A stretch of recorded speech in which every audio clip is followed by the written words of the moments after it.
নমস্কার বন্ধুরা, আমার রান্নাঘরে সবাইকে স্বাগত। খেজুর গুড় দিয়ে সরু চুগলি খেতে সবারই ভালো লাগে। তো একবার এইভাবে সরু চুগলি বানিয়ে দেখুন, খেতে দুর্দান্ত লাগবে। একদম পাতলা আঁশের মতো এইভাবে একবার সরু চুগলি কীভাবে বানানো যায় চলুন দেখে নেওয়া যাক। এখানে আমি সেদ্ধ চাল নিয়েছি 1 কাপ, আর বিউলির ডাল নিয়েছি তার 4 ভাগের 1 ভাগ। চালটা আর ডালটা ভালো করে ভিজিয়ে 2-3 বার করে ধুয়ে নেব। চটকে চটকে চাল আর ডালটাকে ধুয়ে নিতে হবে। এরপর ভিজিয়ে রেখে দেব 8 ঘন্টা।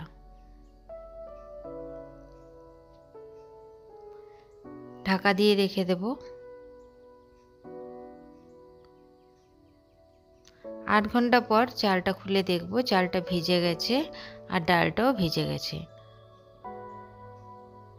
চালটাও নখে করে টিপলে ফেটে যাচ্ছে আর ডালটাও নরম হয়ে গেছে।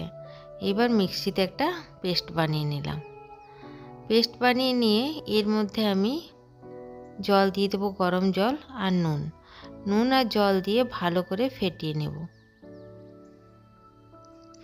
এবার একটা গ্যাসের চুলায় ফ্রাইং প্যান বসিয়ে দিয়েছি, আর আমি এখানে সর্ষের তেল চারিদিকে বুলিয়ে দিলাম।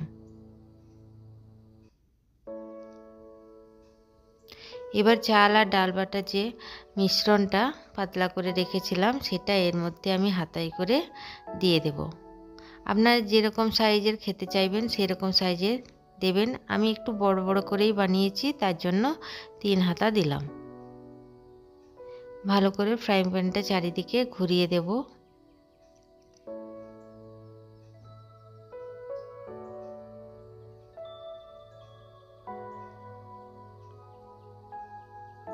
এরপর ঢাকা দিয়ে রেখে দেব 1 মিনিট। 1 মিনিট পর খুলে দেখব অটোমেটিক এটা উপর দিকে ছেড়ে গেছে। উল্টিয়ে ভালো করে ভাজা করে নামিয়ে দেব।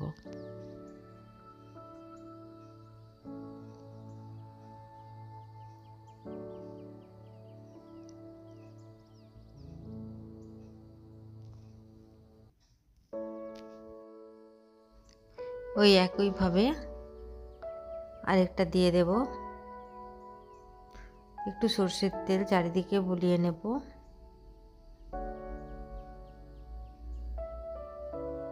আমি এখানে ছোট হাতের 3 হাতা করে দিচ্ছি, আপনারা চাইলে বড় হাতা 2 হাতা করেও দিতে পারেন, কারণ আমি এই সরু চুগলিটা একটু পাতলা পাতলা করে নিয়েছি।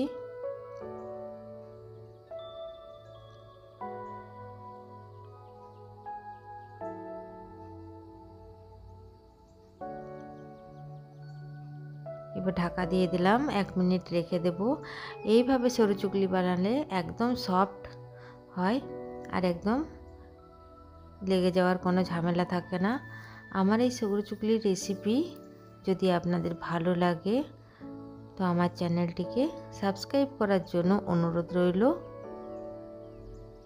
সঙ্গে একটি লাইক করে দেবেন।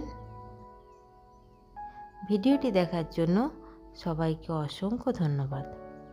এরপর গরম গরম খেজুর গুড়ের সাথে পরিবেশন করে দেখুন, খেতে দুর্দান্ত লাগবে।